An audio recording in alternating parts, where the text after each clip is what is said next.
Good morning, class. Ayan, pogi na may estudyante ko. Okay. So, mayroon tayong kwan ngayon, pag-aaralan na short kwan lang to. Basic lang. Short test lang tayo. Basics pag-aaralan about resistor color coding. Ayan. So, ito ba?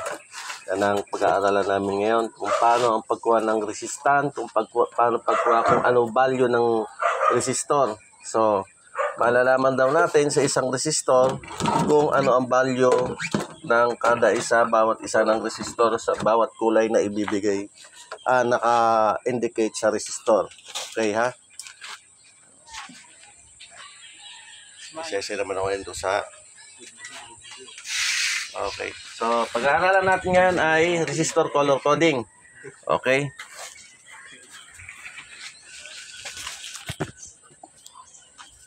Kita ba kayo? Dere. Bahala na hindi makita. Dito. Muntik na. Kita ba?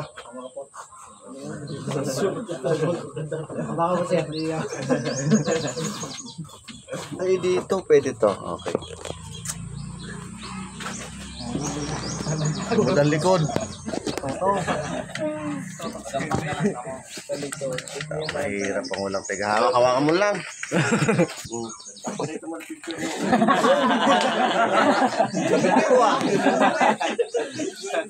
Okay. Sa color coding daw, meron tayong ilang color. 11 kulay sa resistor. Pero sa resistor, hindi nakalagay lahat yung 11. May 4 or 5 lang. Tanda na, sa resistor ay may kulay na 4 or 5 lang. Pakikita mo yung sarili mo. Yan. Ngayon, halimbawa, bibigyan ko kayong kwan. Ito pa, maraan lang madali ha. Lagi nyo iisipin, hanapin nyo kagad ang kulay ng resistor is gold. Ha? Tanda mabuti ha. Hanapin, kagad halimbawa, hawak nyo na yung resistor. Hanapin nyo kagad yung kulay gold. Pag nakita nyo na yung kulay gold, ayun yung una nyo babasahin. Pag nabasa nyo na, baliktarin nyo na, sa huli nyo naman babasahin. Understand? Sa huli, babasahin. Hanapin yung unang kulay, gold, o kaya man silver, babaliktarin, sa huli na ang basa. Ang talagang tunay na babasahin yung first digit. Halimbawa, first digit natin ay, tumba. Pause mo na.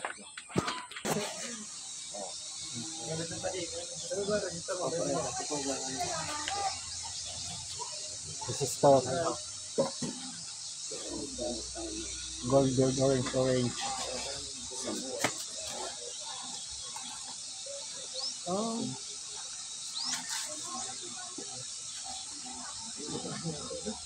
Kapan ba yung nag-grade pa diha? Muna nga yung pa diha.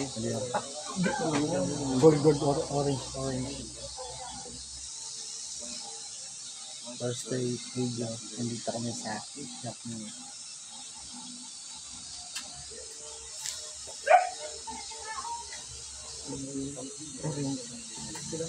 Ano pala yung gold, orange. Gold ko. Ano ba?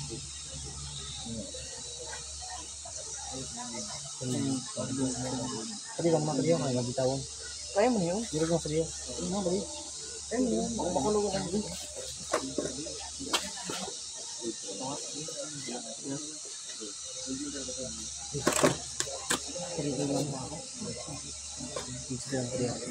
Dili pa di kaya saan pa di. Bisaya pa di. Kaya mo kasi share.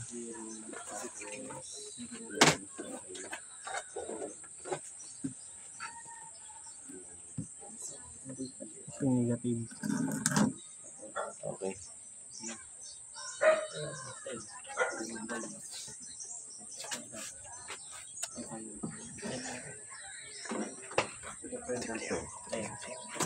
Itong pa din, magta.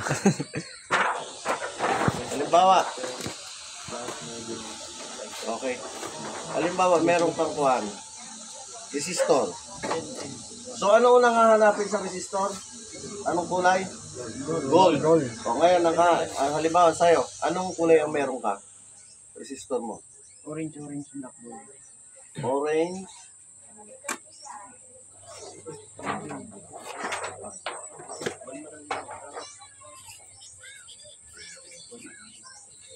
Guys, Black. tingin ko. Gold. Gold. Okay. So meron daw siyang resistor is orange, black, gold. Ang orange is anong number? 3. Bring down 3. Next number of color? Bring down 3. Next color? Black. Black. Black. Multiplier 1. Black. Anong? May number ba yung black? Pero sir, Wala. Blanco. Ang black is 0 lang. Umpisa. 0. So, lalagyan natin ng black is X to. Kasi wala siyang 0. Dito naman po. Wala siyang 0 dito. Ang may 0 lang is brown. Understand? Okay. So, meron daw tayong resistor na orange, black. So, tandaan mabuti ang pangatlong digit, ang pangatlong color, galing sa orange. Yun ang tandaan nyo. Yung pangatlo na yon, yung given na yon, para sa akin yun, opinion ko yun, di sarili kong gawa yun. Yung pangatlo na yon, yun yung gagawin yung yan. Tutulungan ako. Halimbawa, orange, black. Tandaan nyo yung pangatlo. Halimbawa, ang pangatlo is black. Black is walang 0. Ano ba to? Ohm's case. Doon na pala. Ako naman. Ohm's case. Ito ay ohm. Kasi yung black pangatlo. Tandaan mabuti ha. Yung black pangatlo. Ha? Kaya yan naging ohms kasi kasama siya doon sa ayun o, ohms. So, tapos yung black at saka brown ohms, saka yung gold saka silver is ohms. Yan ha, tandaan mabuti. Yung red, orange, yellow is K. Yung green is meg. Yung blue, violet, gray is giga. Okay? Off na natin to. Sayang.